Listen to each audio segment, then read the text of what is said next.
Morning sir. Good morning sir. মর্নিংটা good না bad একটু পরেই বুঝতে পারবি। বস বস,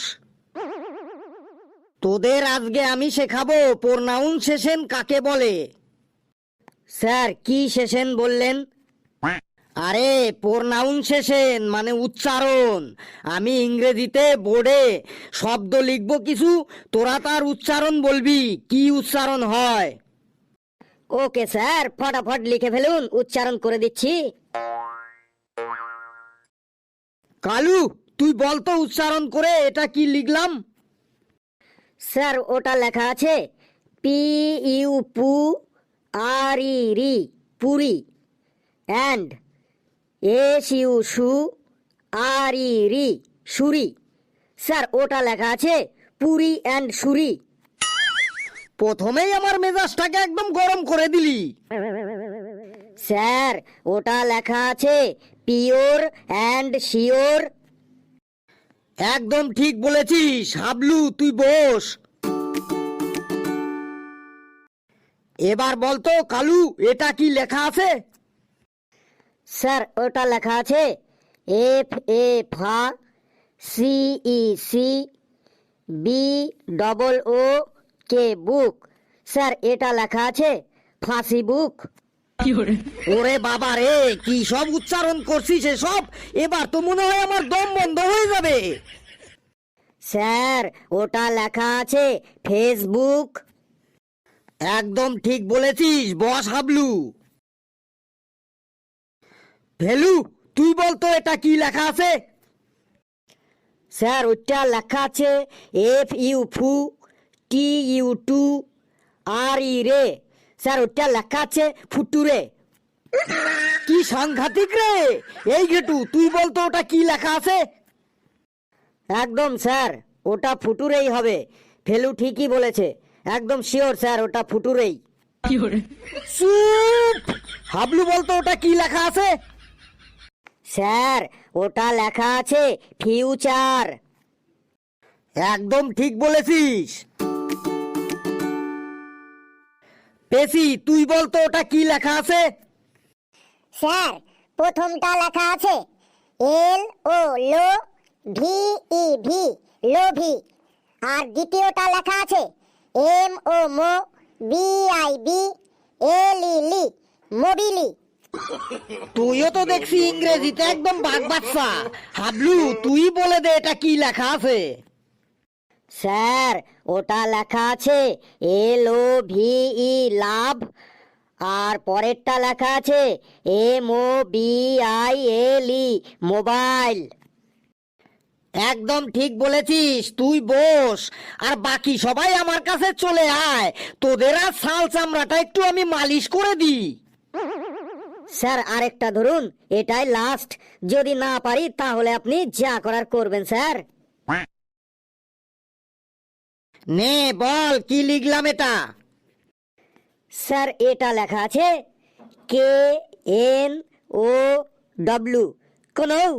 স্যার এটা কনৌ লেখা আছে। হ্যাঁ স্যার একদম ঠিক স্যার, এটা কনৌই হবে। স্যার ওটা লেখা আছে K N O W, no. এখানে কে এর উচ্চারণটা মুখে হবে না। একদম ঠিক বলেছিস হাবলু। আর তোরা এক এক করে আমার সামনে আয়, তোদেরকে আমি চুলের মুঠি ধরে একটু মালিশ করে দিই। ফেলু রে তুই কিছু কর রে, না হলে কিন্তু স্যার আমাদের চুলের মুঠি টেনে ছিঁড়ে ফেলবে আজ। বেশ আমি বলবো ভূমিকম্প হচ্ছে, আর তোরাও সাথে সাথে বললে উঠবি হ্যাঁ রে ভূমিকম্প হচ্ছে, ভূমিকম্প হচ্ছে। স্যার ভূমিকম্প হচ্ছে মনে হচ্ছে, স্যার বিল্ডিংটা কাঁপছে স্যার। হ্যাঁ স্যার মনে হচ্ছে ভূমিকম্প হচ্ছে। এই এই ভূমিকম্প, ভূমিকম্প, ভূমিকম্প। দাঁড়া তোদের চালাকি আমি ছোটাচ্ছি। ভূমিকম্প তাই না, ভূমিকম্প। আমি ভূমিকম্প নিয়েই প্রশ্ন করব। এই ফেলু তুই বলতো ভূমিকম্পের সময় তুই কি করবি। চালাকিটা ধরে ফেলেছে রে ফেলু, এখন কি হবে রে। কিরে ফেলু বল ভূমিকম্পের সময় তুই কি করবি। স্যার ভূমিকম্পের সময় আমি বাড়ির উঠানে শুয়ে পড়ব। ধর তুই ঘরের মধ্যে আছিস, তখন তুই কি করবি। স্যার ঘরের মধ্যে থাকলে দৌড়ে বাইরে চলে যাব আর উঠোনে শুয়ে পড়ব। ধর তুই 5 তলা বিল্ডিং এর ওপর আসিস, তখন তুই কি করবি? স্যার 5 তলা বিল্ডিং এর উপরে থাকলে সাথে সাথেই ব্যালকনিতে চলে যাব। ধর ওই বিল্ডিং এ কোনো ব্যালকনি নেই, তখন তুই কি করবি? স্যার তাইলে ওই ঘরের মধ্যে যে চেয়ার টেবিল বা খাট বিছানা থাকবে তার নিচে গিয়ে লুকিয়ে পড়ব। ওহো, ধর ওই ঘরে কোনো খাট বিছানা চেয়ার টেবিল কিছুই নেই, তখন তুই কি করবি? স্যার আপনি তো দেখছি আমাকে ভূমিকম্পে একদম মেরেই ছাড়বেন। উপরওয়ালা যতদিন আমাকে না ডাকছে ততদিন আমি উপরে যাচ্ছি না, তাতে ভূমিকম্প হোক আর আকাশকম্পই হোক। স্যার আপনি বলুন তো, ভূমিকম্পের সময় ওই 5 তলা বিল্ডিং এ আমার মতো কন্ডিশনে যদি আপনি থাকেন তখন আপনি কি করবেন? তোর জায়গায় আমি হলে আমি ওই 5 তলা বিল্ডিং থেকে লাফ দিয়ে হাত পা ভেঙে ঘরে পড়ে থাকতাম, কারণ তুই ক্লাসে প্রতিদিন যা উত্তর দিস সেটা শোনার থেকে আমার হাত পা ভেঙে ঘরে পড়ে থাকা অনেক ভালো। স্যার আপনি তো রোজ আমাদের প্রশ্ন ধরেন, আমি একটা প্রশ্ন বলবো স্যার। আমাকে প্রশ্ন বেশ কর, কিন্তু মনে রাখিস প্রশ্ন যেন সঠিক হয়। স্যার বলুন তো, দুধ আর বিড়ালের মধ্যে মিল কোথায়? দুধ আর বিড়ালের মধ্যে আবার কিসের মিল? স্যার দুটো থেকেই ছানা পাওয়া যায়। জানতাম এমনই কিছু একটা বলবি তুই। স্যার আমি একটা প্রশ্ন বলবো। বাহ বাহ বাহ বাহ বাহ, তোরও আবার প্রশ্ন আছে, নে বল। স্যার বলুন তো, স্কুলের সাথে চাল ডালের কি মিল? বলিস কি, স্কুলের সাথে আবার চাল ডালের কি মিল? Sir mid day meal. একটু চুপচাপ থাক, না হলে কিন্তু আমার হাতটা তোর পিঠে চলে যাবে এখনই। কালু তুই বলতো, ধর কলকাতা থেকে দিল্লির দূরত্ব 1400 কিলোমিটার, তো ঘেটু কলকাতা থেকে গাড়িতে 180 কিলোমিটার বেগে দিল্লির দিকে রওনা হলো, এবং ফেলু দিল্লি থেকে গাড়িতে 190 কিলোমিটার বেগে কলকাতার দিকে রওনা হলো। তাহলে ঘেটু ও ফেলুর মধ্যে দুজনার কোথায় একসাথে দেখা হবে? স্যার ঘেটু আর ফেলুর সাথে জেলখানায় দেখা হবে। কেন জেলখানায় কেন? স্যার এত জোরে গাড়ি চালালে পুলিশ কি বসে আঙুল চুষবে, ওদেরকে ধরে একদম জেলখানায় পাঠিয়ে দেবে। স্যার একটু টয়লেট যাব স্যার, চাপ আছে। এই যে পড়া ধরেছি আর এখন টয়লেট চাপ আছে, কত কি পাবে? তুই একটা কবিতা শোনা আমাকে, যদি কবিতা শোনাতে পারিস তাহলেই তোকে আমি টয়লেটে যেতে দেবো। স্যার আমার নিজের লেখা কবিতা বলবো নাকি অন্যের লেখা কবিতা বলবো? তুই আবার কবিতা লিখিস কবে থেকে? বেশ, তোর লেখাই একটা কবিতা শোনা। স্যার কপাল দিয়ে একটা কবিতা বলছি। কপাল ভিজিয়া যায় চোখের জলে। কি? কপাল ভিজিয়া যায় চোখের জলে। তুই কি আমার সাথে ইয়ার কি করছিস? চোখের জলে কি কখনো কপাল ভেজে? কপাল তো থাকে চোখের ওপরে। স্যার পরের লাইনটা তো শুনুন। কপাল ভিজিয়া যায় চোখের জলে, আমার ঠ্যাং দুটি বাঁধা ছিল গাছের ডালে। এবার আপনি বলুন স্যার, আমার চোখের জল কপালে যাবে নাকি কোথায় যাবে? কি সাংঘাতিক কবিতা রে! তুই বেঞ্চের ওপর দাঁড়া, তুই বেঞ্চের ওপর দাঁড়া তো। পেছি, তুই বলতো এই পৃথিবীতে সব থেকে সহজ কাজ কি? স্যার পরীক্ষায় ফেল করা। বাপরে বাপ, তুই ফেলই করবি? তোরা সব কি রে? না পারিস বাংলা, না পারিস অঙ্ক, না পারিস হিন্দি, না পারিস ইংরেজি, তোরা স্কুলে আসিস কেন? স্যার আমি হিন্দি পারি। তুই আবার হিন্দি বলিস কি? হ্যাঁ স্যার আমি হিন্দি শিখেছি।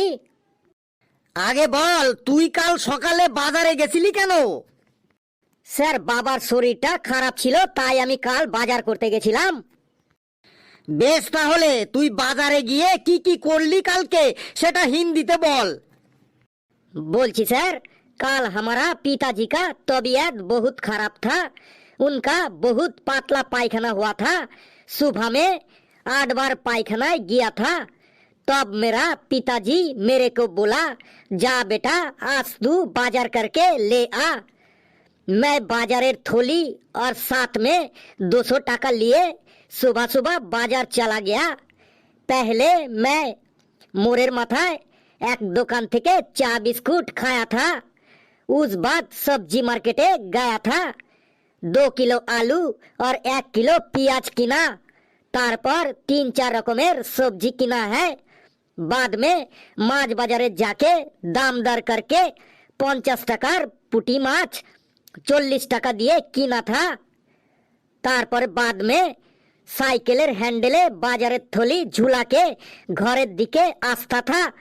और उस समय बाजारेर थलिर हैंडल छिरा था जाता है और सब सब्जी और माछ रास्ताय पड़ जाता है। और पेछনের दिक থেকে একটা টোটো এসে সব সবজি আর মাছ চ্যাপটা করে দিতে থুয়ে থা। চুপ! তোর হিন্দি শুনে সবাই হিন্দি কথা ভুলে যাবে এবার। তুই চুপচাপ দাঁড়িয়ে থাক বেঞ্চের ওপর। এই ফেলু, তুইও তো ইদানিং পড়াটরা করিস না, তোর ব্যাপারটা কি রে? স্যার আমি ওই কদিন কলকাতায় ওই মাসির বাড়ি গিয়েছিলাম, তাই পড়াটরা করতে পারিনি। কলকাতায় গেছিলি, তার মানে ট্রেনে করে গেছিলি? হ্যাঁ স্যার, ট্রেনে করে গিয়েছিলাম। জীবনে কি এই প্রথম ট্রেনে চাপলি? না স্যার, অনেকবার চেপেছি লোকাল ট্রেনে। বেশ, তাহলে লোকাল ট্রেনে তোর ভ্রমণের অভিজ্ঞতা সম্পর্কে একটু শোনা তো। স্যার লোকাল ট্রেনে ভ্রমণ শোনাচ্ছি স্যার। স্যার প্রথমেই স্টেশনে গিয়ে টিকিটের লাইনে গিয়ে দাঁড়াতে হয়।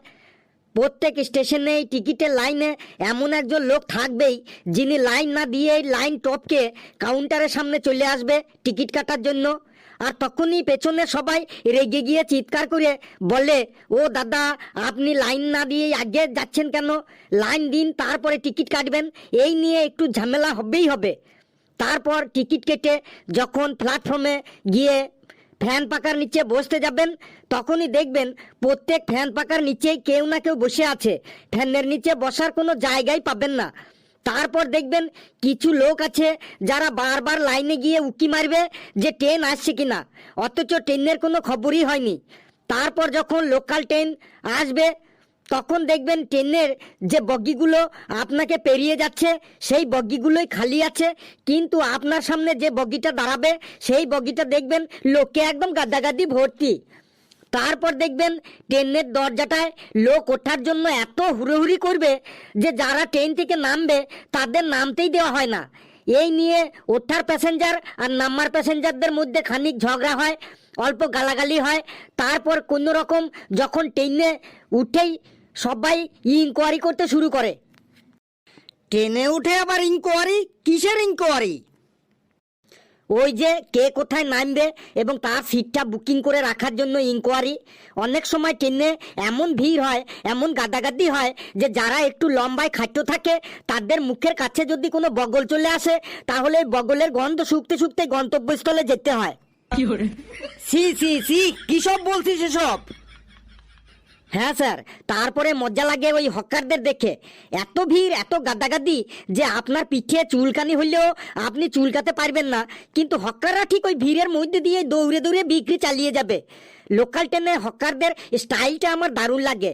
একজন বলতে বলতে যাচ্ছে, দেব নাকি দাদা ছাল ছাড়িয়ে নুন মাখিয়ে, মানে শসা বিক্রি করছে। আর একজন বলছে, ভালো দই খান মাত্র 10 টাকা, নবদ্বীপের ভালো দই মাত্র 10 টাকায়, ভালো দই খান মাত্র 10 টাকায়। আর তার পেছনেই আরেকজন বলতে বলতে আসছে, খেললেই মরবে, খেললেই মরবে। আমি প্রথমে ভেবেছিলাম ওই দই যে খাবে সেই মরবে, তারপরে দেখলাম ওই লোকটা ইঁদুর আর আরশোলা মারার ওষুধ বিক্রি করছে।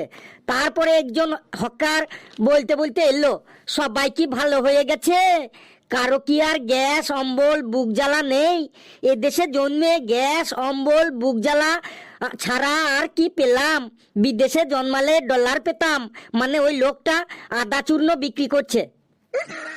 তারপরে দেখবেন প্রথমে কেউ কিনবে না, হকারটা চেঁচিয়েই যাবে, চেঁচিয়েই যাবে, যে এই একজনা 1 প্যাকেট কিনলো, সাথে সাথেই 10 প্যাকেট বিক্রি হয়ে গেল। আর বলতে হবে না, তুই বস বাবা, তুই বস। বাকিটা শুনুন। ট্রেনের মধ্যে যখন আপনি কারোর সাথে ফোনে কথা বলবেন, তখন দেখবেন আপনার আশেপাশে সকল লোকজন আপনার দিকে ফ্যাল ফ্যাল করে তাকিয়ে থাকবে আর আপনার কথা গিলবে। বাপরে বাপ, কত অবজার্ভ করেছিস তুই। তারপরে দেখবেন আপনি যদি ট্রেনের মধ্যে কোনো পেপার কিনে পড়তে থাকেন, তখন আপনার পাশের লোকটা আপনার কাছে পেপারের মাঝের পাতাটা চাইবেই চাইবে। থাম বাবা, এবার তুই থাম, অনেক কাহিনী শুনলাম। স্যার এটাই লাস্ট। ট্রেনে যারা 12 ভাজা ঝালমুড়ি বিক্রি করে তাদের কথার স্টাইলটা খুব ভালো লাগে। কত সুন্দর করে ছড়া করে বলে, চাল ভাজা, ডাল ভাজা, কলাই ভাজা, মটর ভাজা, ছোলা ভাজা, বাদাম ভাজা, কুসুম ফুলের বীজ ভাজা, খেতে ভারী মজা মজা। দেব নাকি দাদা? বেশ বেশ, তুই থাম বাবা, আর বলতে হবে না। তোরা সবাই বস, আমি আসি। বাবা রে, লোকাল ট্রেনের কাহিনী।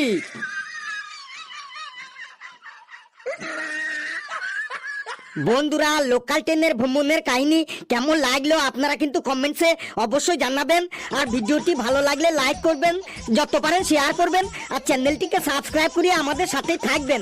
সকলে খুব খুব ভালো থাকবেন, হাসতে থাকুন, সুস্থ থাকুন, আর যত বেশি হাসবেন তত বেশি সুস্থ থাকবেন। চাল ভাজা, ডাল ভাজা, কলাই ভাজা, মটর ভাজা, ছোলা ভাজা, বাদাম ভাজা, কুসুম ফুলের বীজ ভাজা, খেতে ভারী মজা মজা। দেবো নাকি দাদা?